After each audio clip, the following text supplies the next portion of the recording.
अस्सलाम वालेकुम, मैं हूं बुजुर्ग खान और आज की वीडियो को लेके मैं बहुत ज़्यादा एक्साइटेड हूँ बिकॉज मैं बहुत देर से इस चीज़ पे बात करना चाह रहा था but I was not getting a chance of it. But today finally we will be discussing about the mental health for the freelancers.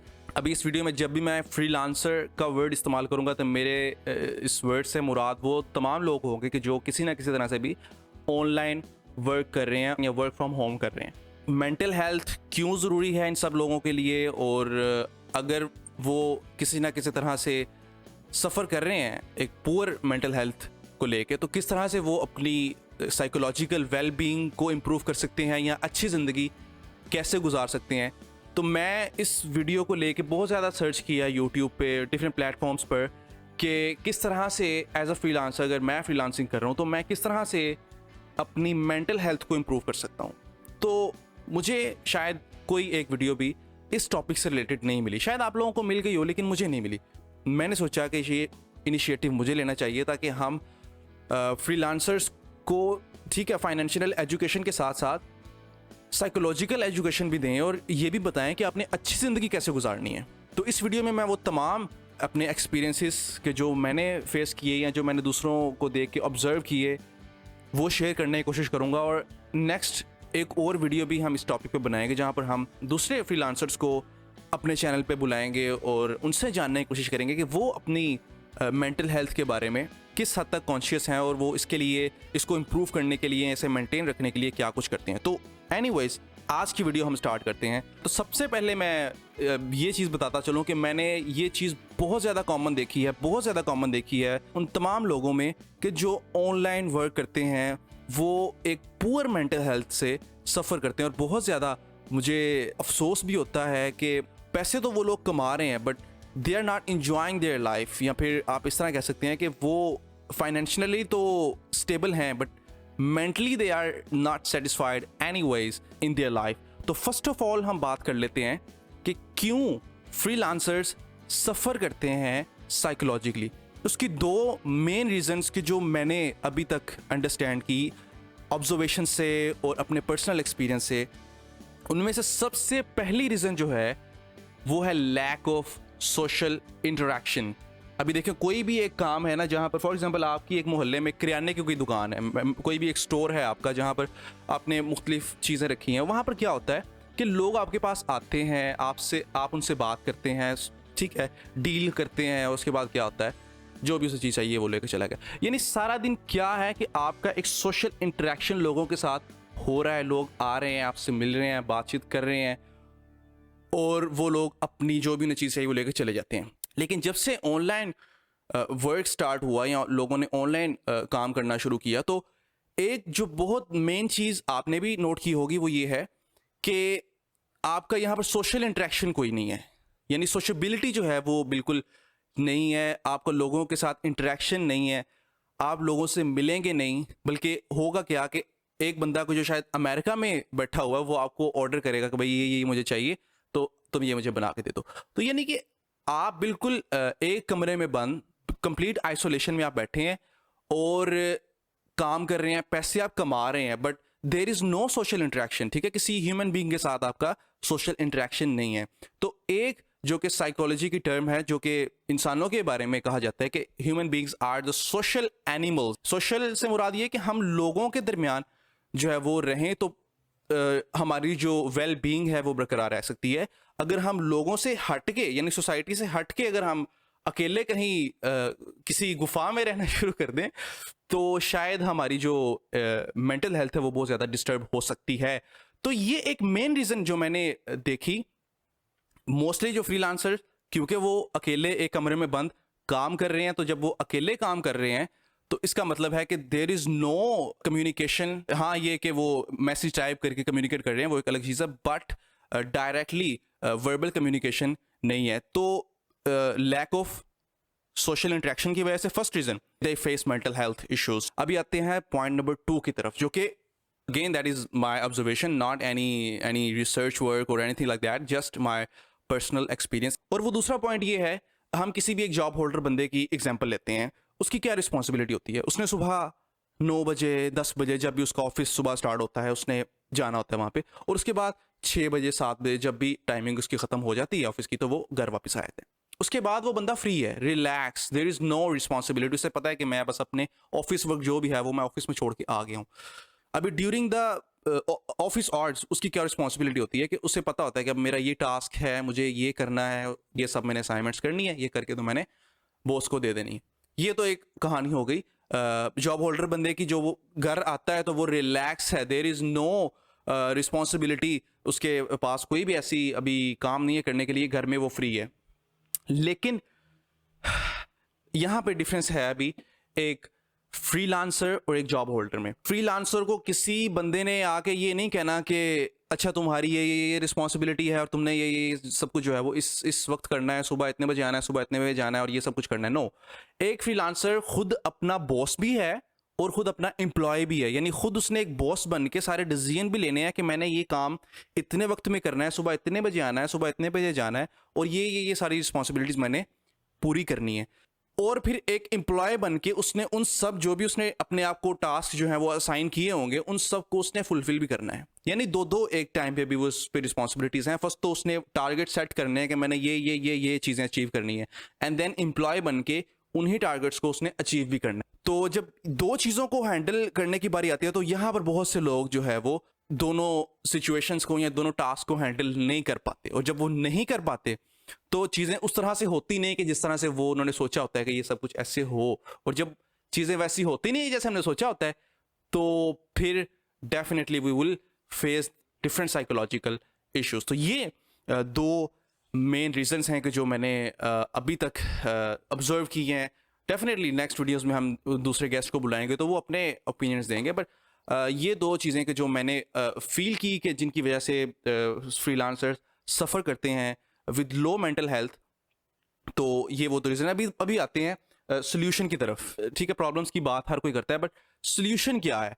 तो सोल्यूशन भी मैंने जो अपने आप पे भी अपनाए और दूसरों को भी देखा कि जिन्होंने इस तरह से ये चेंजेस अपनी लाइफ में उन्होंने इंक्लूड किए हैं, तो तब से वो जो है वो अच्छी ज़िंदगी गुजार रहे हैं, पैसे भी कमा रहे हैं और खुश भी हैं। ठीक है, खुशहाल भी हैं।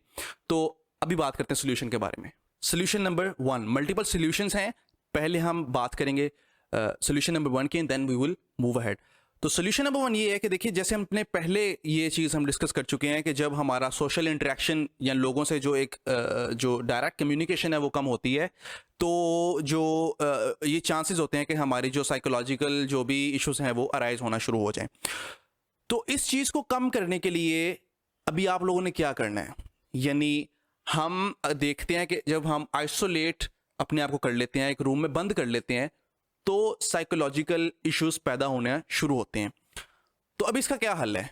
इसका हल यही है कि हम अपने आप को इस आइसोलेशन से बाहर निकाल लें। हम अपने आप को एक बंद कमरे से जो है वो बाहर निकाल के एक ऐसी जगह पे ले आए कि जहां पर दूसरे लोग भी काम कर रहे हैं, दूसरे लोग भी मौजूद हैं और दूसरे लोगों की मौजूदगी में हम भी काम करेंगे। जैसे हमने कहा कि human beings are the social animals, तो हम अपने आप को सोसाइटी के अंदर ही ले आएंगे। ठीक है, हम अपने आप को ऐसी जगह पे ले आएंगे जहां दूसरे भी काम कर रहे हैं। तो फ्रीलांसर के लिए कैसे ये चीज़ पॉसिबल है कि वो अपने आप को एक ऐसी चीज़ जगह पे ले आए कि जहां पर दूसरे भी काम कर रहे हैं?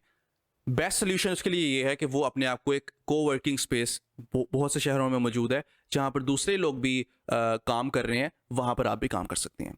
वर्क फ्रॉम होम छोड़ दें, घर से काम करना छोड़ दें, क्योंकि घर में आपकी कोई रूटीन नहीं बनेगी, उठने की, सोने की, काम करने की, खाने पीने की कोई रूटीन नहीं बनेगी। आप अपने आप को कोवर्किंग स्पेस में, वहाँ कुछ तो आपको रेंट देना पड़ेगा, किराया वगैरह कुछ डेफिनेटली होगा, खर्चे थोड़े से आपके ज़्यादा हो जाएंगे, लेकिन अगर कुछ एक्सपेंस करके अगर आपकी मेंटल हेल्थ इंप्रूव हो रही है तो मेरा नहीं ख्याल कि ये कोई घाटे का सौदा होगा, बल्कि अच्छी चीज़ है। आप लोग कुछ थोड़ा सा एक्सपेंस बियर कर लें, लेकिन एक अच्छी ज़िंदगी आप गुजारेंगे। तो फर्स्ट सोल्यूशन इज कि कोवर्किंग स्पेस अपने आप को आप शिफ्ट कर लें टुवर्ड्स एक ऐसी जगह के कि जहां पर दूसरे लोग भी काम कर रहे हैं, क्योंकि जब आप लोगों की मौजूदगी में काम करेंगे तो आप कम्युनिकेट भी उनसे कर रहे होंगे। जैसे मैंने कहा कि एक शॉपकीपर जो है वो डायरेक्टली लोगों से कम्युनिकेट कर रहा होता है, तो आप भी लोगों से कम्युनिकेट भी करेंगे, साथ साथ काम भी करेंगे।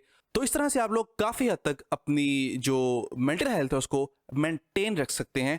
अभी आते हैं हम पॉइंट नंबर 2 पर, और पॉइंट नंबर 2 जो कि मेरे साथ बहुत दफ़ा ऐसा हुआ, और फिर एट द एंड मैंने जब ये अपने आप पर ये चीज़ नाफिज कर ली कि नहीं अब मैंने ये काम करना है, तो फिर मैंने ये रियलाइज़ किया कि हाँ अभी काफ़ी चीज़ें बेटर हैं। तो वो दूसरा पॉइंट है कि हम एक टाइम टेबल सेट कर लें। स्टार्ट में मेरा कोई टाइम टेबल नहीं था, कब मैंने ऑफिस आना है, कब मैंने काम स्टार्ट करना है, कब खाना खाना है, कब घर जाना है और क्या करना है।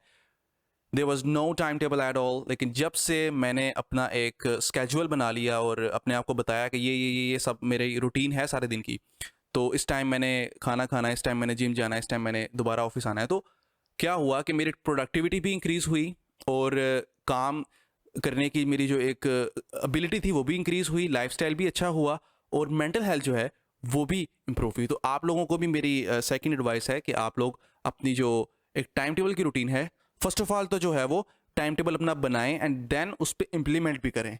ठीक है, खाली बनाने से कुछ नहीं होगा, इम्प्लीमेंट भी करना है। तो टाइम टेबल जब बनाने लगे तो आप ऐसी चीज़ें उसमें आपने शामिल करनी है कि जो आप कर भी सकें। यानी ये नहीं करना कि आपने एक ही दिन में कह दिया कि ये मैंने 10 प्रोजेक्ट्स हैं और एक दिन में मैंने 10 प्रोजेक्ट के 10 ही करने हैं।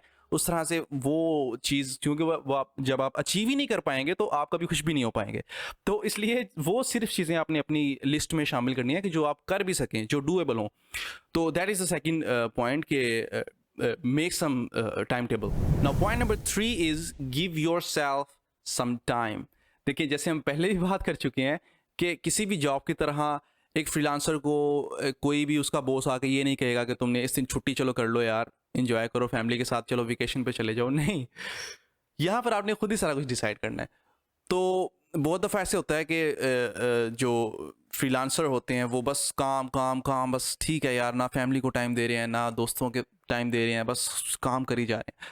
तो थोड़ा सा प्रोजेक्ट्स को आप आगे पीछे कर लें, थोड़ा सा डिले कर लें, अपने आप को प्रायोरिटी दें, दोस्तों के साथ बाहर इंजॉय को चले जाएं। आप ये थोड़ा फील होता है जब देखें ना कि यार अच्छा ये 3 घंटे मैंने जो दोस्तों की दिए हैं, यही 3 घंटे अगर मैंने अपने प्रोजेक्ट को दिए होते तो शायद मेरा प्रोजेक्ट जो है वो भी काफ़ी हद तक मैंने इतने पैसे कमा लेने थे। और दोस्तों को टाइम देना इट्स मीन कि आप अपने आप को टाइम दे रहे हैं। ठीक है, तो जब आप उनको टाइम देंगे तो एक अच्छी, एक पॉजिटिव फीलिंग के साथ आप वापस आएंगे, अच्छा आप फील करेंगे, खुश आप फील करेंगे। तो जब वापस आप दोबारा आके अपनी कुर्सी पर बैठेंगे और काम स्टार्ट करेंगे तो बहुत अच्छा आप काम कर सकेंगे।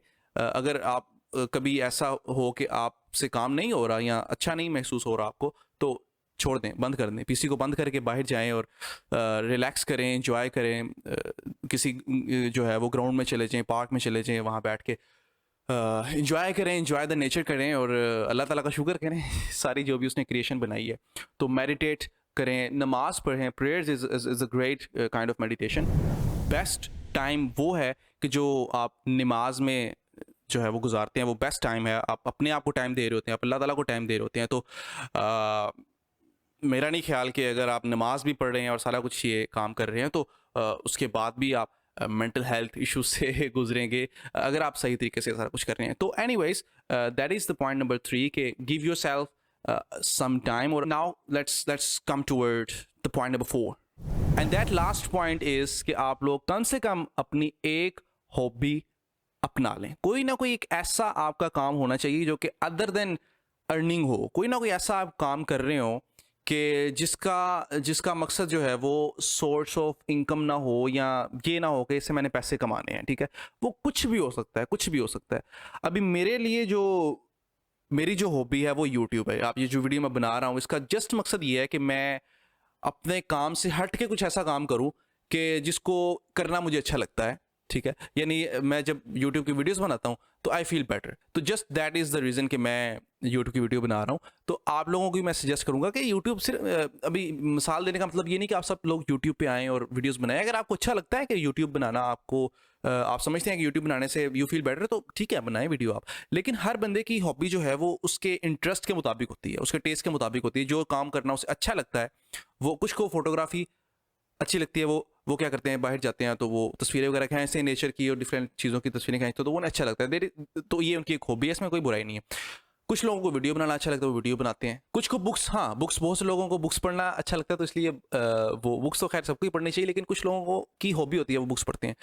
तो अगर आप इसको डेवलप करें तो ये भी आपके लिए अच्छा है, आपको नॉलेज भी उससे मिलेगा और एक हॉबी भी आपकी डेवलप होगी। और हॉबी से क्या होगा कि आपकी मेंटल हेल्थ भी इम्प्रूव होगी, जो कि इस वीडियो का मकसद है। और आई थिंक मैंने जो कुछ भी इन सब इस सारे टाइम पीरियड में सीखा था वो इस वीडियो में जो है वो बताने की कोशिश की है आपको। तो आई एम श्योर कि आप लोगों को काफ़ी कुछ सीखने को मिला होगा। अगर आपको इस वीडियो में समझ नहीं आई तो उसके लिए आप क्या करें कि दोबारा से ही वीडियो देखें इंशाल्लाह जो है वो चीज़ें क्लियर होंगी।